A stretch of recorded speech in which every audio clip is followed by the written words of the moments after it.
ლექსებს მზის კაცის ფსევდონიმით წერდა.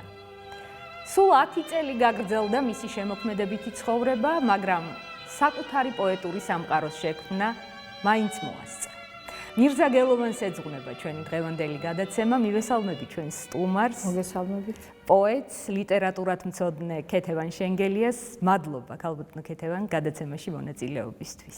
დიდი მადლობა, რომ მომიწვიეთ განსაკუთრებით ამ პოეტზე სასაუბროთ, იმიტომ რომ მირზა გელოვანს დიდი ფუნქცია აქვს ქართული კულტურის ისტორიაში 40-იანელებთან ერთად. ის გასული საუკუნის 40-იანელთა თაობის წევრია. ამ თაობას ეკუთვნის. ძალიან მნიშვნელოვანი იყო ის ლიტერატურული განაცხადი, რომელიც აი ამ თაობამ გააკეთა ქართულ კულტურულ სივრცეში. მოდით ჩვენ საუბარი დავიწყოთ პოეზიაში მირზა გელოვანის შემოსვლით.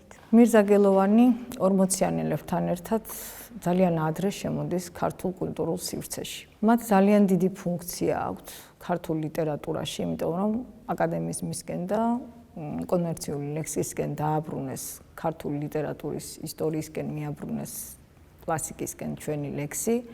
სიმბოლისტების მერე მოგეხსენებათ, რომ ეს არ იყო ადვილი, იმიტომ რომ ეს ძალიან სერიოზული ჯგუფი იყო და მირზა გელოვანთან ერთად ლიტერატურაში გამოდიან ლადო ასათიანი, ალეკო საჯაია, ალექსანდრე შენგელია, მარგიანი.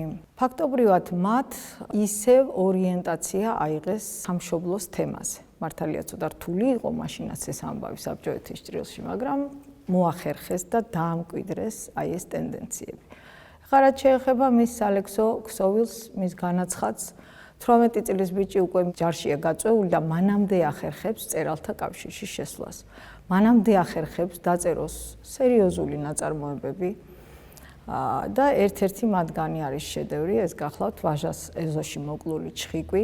პოეტური ენერგეტიკა იქ კარგად არის გამჟღავნებული. ახლა ვაჟას ეზოში კლავს ჩხიკვს და ჩვენ გავიხსენოთ ერთი ამბავი, რომ მირზა გელოვანი ძალიან კარგი მონადირე იყო.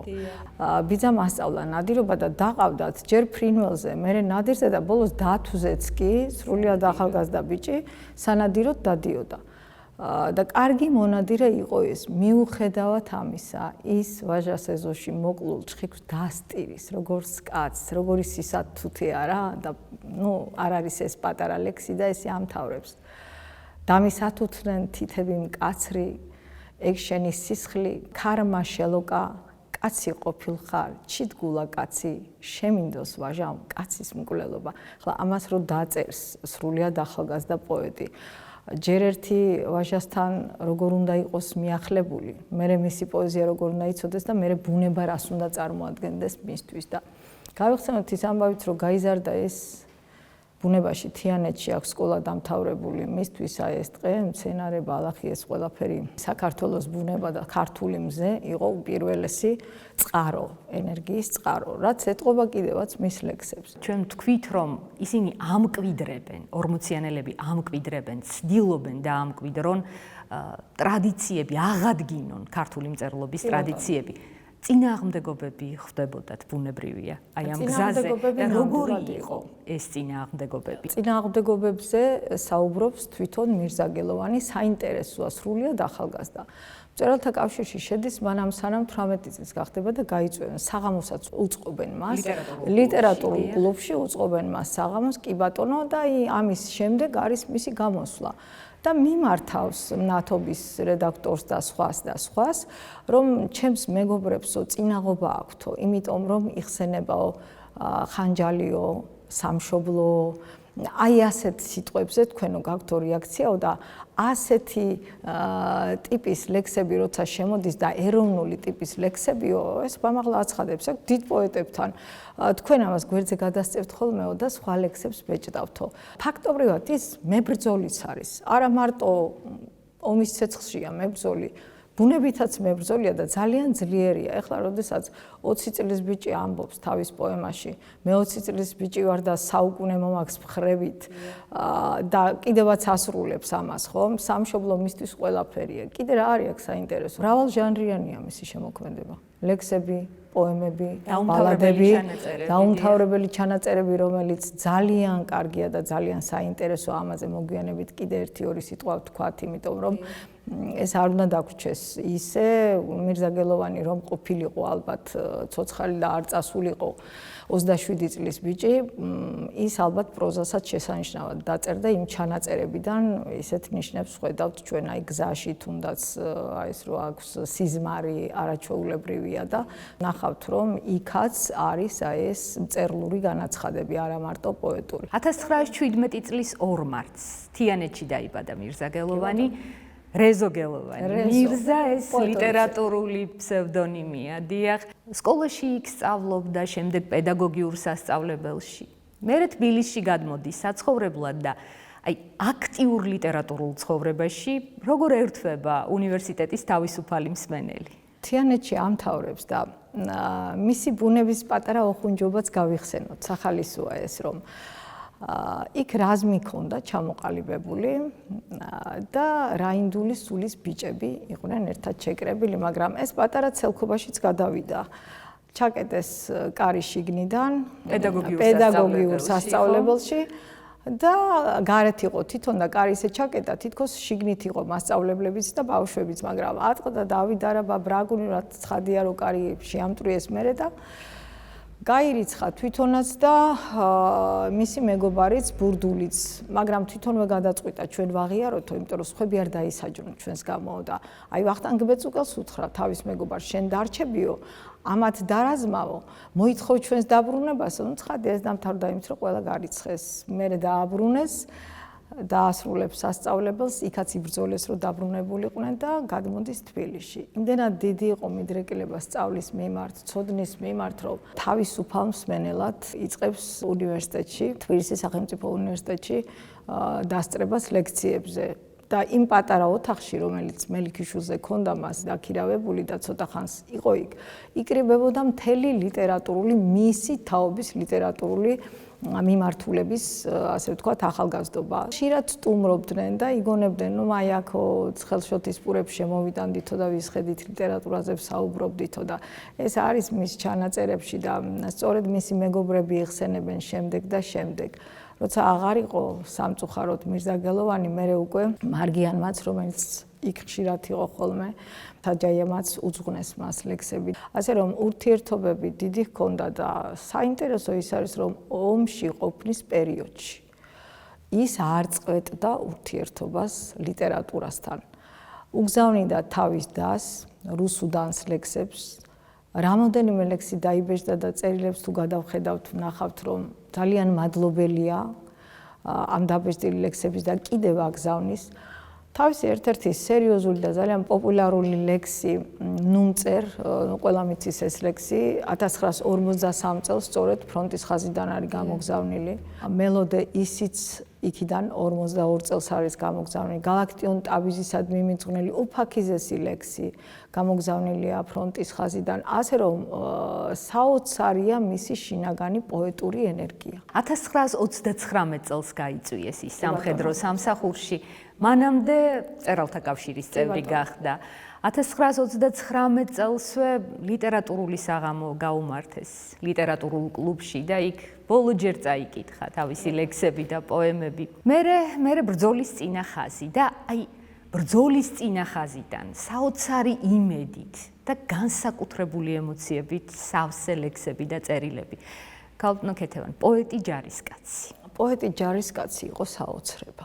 იმიტომ რომ ძალიან ძნელი ხა ომის თემაზე ჩვენ რაც მოგვისმენია, რაც გაგვიგია, გვინახავს ხომ, იქ არ ყოფილვართ და იქ უფრო ალბათ დიდი საშინელება. როდესაც შენს გვერდით მეფობს სიკვდილი და შენ შეგიძლია ესეთი უფაქიზესი სტრიქონები დაწერო და გამოგზავნო. ერთს პირდაპირ აწერია სანგარი. პირდაპირ აწერია ეს უკვე კი არ არიან წასულები ბრძოლის ვერიდან და კი არ არის მცირეხნიანი შესვენება. სანგარში წერს უფაქიზეს ლექს, ჩემი პატარა სენაკი ესე აწერია სათავე და ბავშვობის ლამაზ მოგონებებს იგონებს და ამით თავდება ეს ლექსი. ეს მანიშნებელია იმის, რომ უდიდესი პოეტური ენერგია აქვს. ის ვერ ჩერდება, ვერ აჩერებს ვერაფერი.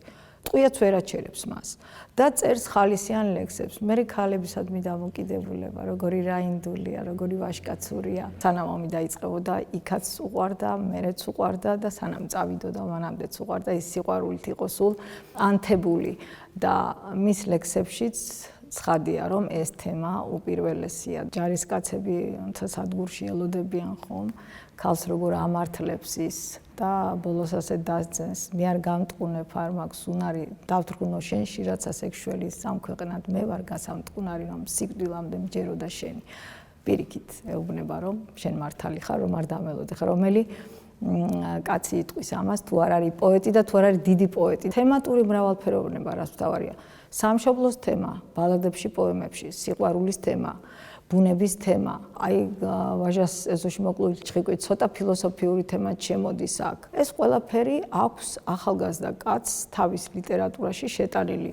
ასე რომ მისი პოეზია მრავალთემიანობითაც ხასიათდება, მრავალჟანრიანობითაც ხასიათდება და რაც მთავარია ჩემთვის რა არის საოცრება. ეს არის პოეტური სიმართლე. აი სწორედ ეს მინდა გკითხოთ, ქალბატონო ქეთევან, ემოციური სიზუსტე და პოეტური სიმართლე, როგორც მთავარი მახასიათებლები მისი შემოქმედების. სულიერი თავგადასავალი თუ ადამიანმა ძალიან კარგად მიაწოდა მსმენელს და მის ბიოგრაფიას ეს აცილებულია, მაინც ითვლება, რომ მისი პოეტური სიმართლე ძალიან მაღალ დონეზე დგას. ასეთი იყო მაგალითად პოეტი გაბრიელა მისტრალი, რომელიც უშვილო ქალი იყო და შვილებზე წერდა ლექსებს, როგორ ელოდება შვილს და განცდებია საოცარი. იჯერებ პირდაპირ. აი მირზას ჰქონდა ეს, რომ თავისი იყო ეს სიყვარული თუ სხვისი იყო ისე მოაქვს შენამდე რომ ისი გჯერა ჯერთი ლაღია მისი სტრიქონი თავისუფალი არ არის ნაწვალები ხა თავისთავად მირზაგელოვანის სტრიქონი ნაწვალები როგორ იქნება მაგრამ პოეტური სიმართლე მისი სულიერი თავგადასავალი არის ძალიან მაღალ დონეზე მოწოდებული მის ლექსებში უჯერებ ავტორს პირდაპირ უჯერებ ჯერ ერთი ძალიან ხშირად ემთხვევა მისი ბიოგრაფია და მისი განცდები ესეც კიდე ცალკე განსახილველი თემაა. როცა პოეტის გჯერა, ეს დიდი გამართლებაა პოეტის. წერს მირზა შენი ქერა და სწოლის თმის ნახვით გამახსენდება თმები შოლტები. თითქოს არაფერი. თითქოს აი ეს შეუძლია ვიღაცამ ძალიან თავისუფლად თქვას.